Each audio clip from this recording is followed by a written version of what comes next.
Hey everyone, David C. Anderson here coming at you from the KnifeCenter, and today we're taking a look at two of the best American-made survival knives that you can get your hands on, and neither of them cost an arm and a leg. It's the Becker BK-16 versus the ESEE-4. Let's do this.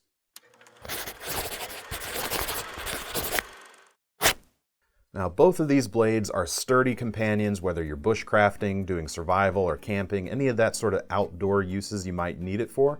And as I mentioned, they are made in the USA. Ka-Bar makes the Becker knives in Olean, New York, while Rowan out of Idaho handles production for ESEE. Ethan Becker, of course, has a very long history of designing well-regarded tools for outdoors and military users. While ESEE is an offshoot of Randal's adventure training, which is one of the most recognized programs out there, teaching survival and evasion techniques for outdoors and military types. So you can tell that the target audience for both of these knives certainly has a lot of overlap, and the pedigree on both is undeniable. Now, as far as cost, it's going to be a little bit cheaper to get the Becker at this point in 2020. It starts at about $85 right now, whereas the ESEE-4 lineup starts at about $110 if you want a sheath to come with your knife. Now, it's real easy to talk about the BK-16 because there's only one option when it comes to this knife, whereas the ESEE-4 has a lot more variety. It can be as simple as having different color options, all the way up to modified blade profiles, and even different handle shapes can be had, and the prices vary as a result of that too. But for the purposes of this discussion, we're going to be keeping things centered on the base model to go with that BK-16. Both of these models feature drop point blades, and you can see immediately when you hold them up next to each other why these are natural competitors. They're very close in both size and shape. The steel is virtually the same as well. ESEE uses good old 1095 carbon steel, while the Becker, made by Ka-Bar, uses 1095 CV. Now, even though you've got that CV on the end, this is only a minor distinction from standard 1095. So you get small additions of both chromium and vanadium, but they mostly help with just grain refinement during the heat treat process. But ESEE's 1095 is heat treated by Rowan, widely regarded as masters of that steel in the production arena. The end result, I'd put the steel on both of these knives on even footing. In just about any use that you're going to throw at it, you'll probably never be able to tell the difference. As to how they perform, both of the blades are 5/32 of an inch thick and come with a full flat grind so that they combine enough strength for hard use while still maintaining some slicing capability.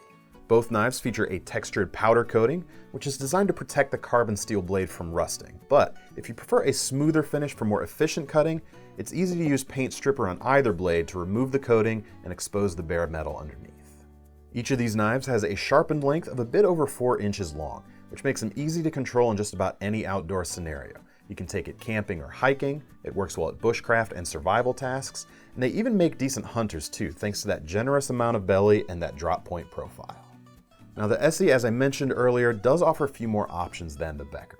You can get the knife in several different colors. Instead of just black, you can get those different coatings on there, as well as a few different handle colors as well. As far as the blade shape itself, they also offer the option of serrations, whereas the Becker comes in plain edge only. You can also get the ESEE-4 with a sharpened swedge for more piercing capability. And they even have a stonewashed 440C version if you're looking for a stainless blade. If all you want from your blade, though, is the standard carbon steel drop point, when it comes to making a decision between these two knives, it's probably going to come down to the handles. Now, both these knives come with removable scales, but they go two different directions with their materials and their shape.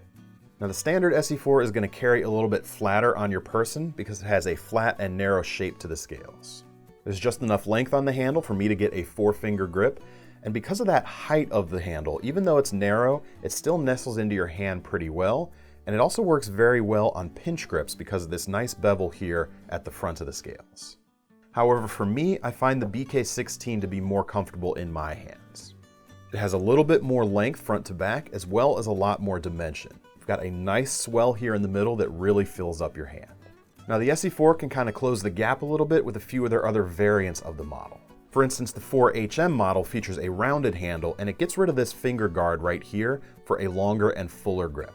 And they've even introduced new 3D sculpted handles for an even more premium experience, which should be available soon.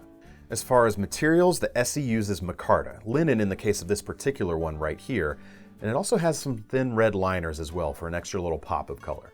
There are a few different colors to choose from, as I mentioned, although G10 is also an option on both the flat and the upcoming 3D machine scales.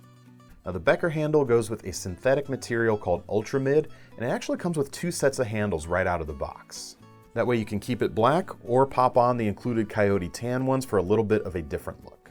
Now sometimes Beckers catch a lot of flack for having quote-unquote slick handles, but honestly I've used one of these BK-16 knives extensively and I've never found that to be the case. They certainly aren't going to feel as premium as Micarta or G10, but thanks to the shape, I've never had any problem with the knife slipping during use. Still, if you're not a fan of the feel, Ka-Bar does offer a set of Micarta scales separately that can be swapped in with ease because, as I said, these handles are user removable. For attachment hardware, the BK-16 uses standard bolts on one side, with nuts on the other that are held in place by a hexagonal cutout. And because of that, you only need a single hex wrench to remove the scales. Now the ESEE uses 2 male bolts on each side, and as such, you may need 2 wrenches to remove them. Now like they do with their handles, both of these knives go in different directions with their sheaths as well. The Becker has what I would call a survival style nylon sheath. It features a rigid insert for the blade, as well as dual retaining straps and a small pouch on the front for extra gear or survival items. Something like a sharpener, fire starter, or maybe even a fishing kit. All sorts of small items can fit in here really easily. Now on the back, the sheath is MOLLE compatible, so you'll have no problem attaching this to any of your tactical gear, and it also has a releasable belt loop. It's secured by a snap and a wide Velcro patch. It's not at all likely to come undone if you're traipsing through the woods. Now the ESEE goes with a plastic sheath, and the knife clicks into it with very positive retention. There's a drain hole at the bottom to let water out, and plenty of rivets for lashing. Now this particular one I'm holding also comes with a clip plate, which lets you take it on and off your belt very quickly. It also comes with a MOLLE compatible backer that also can function as a belt loop, and it has a retaining strap on the front as well. Now the fit and finish is roughly on par with both of these knives, with maybe a little bit of an edge given to the ESEE. It feels just a little bit quote-unquote nicer, and the factory edge is maybe a little bit more refined than the Becker. At the end of the day though, both are built very well. They're made right here in America. You can put them through a ton of abuse and they're going to come back for more. They're just tools that you can take pride in using. The only question is, which one would you get?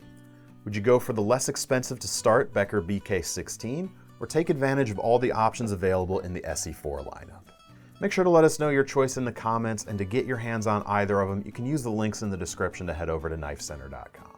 And be sure to sign up for our Knife Rewards program while you're there too, because if you're gonna buy a knife anyway, you might as well earn free money to spend on your next one. I'm David C. Anderson from the Knife Center, signing off. See you next time. Itself, as well as on the bleh. With coatings. Yeah. Great start. Yeah. Whereas the ESEE, bleh. Whereas that you can get in this country, in America. Now the ESEE goes with a plastic sheath. Sheath?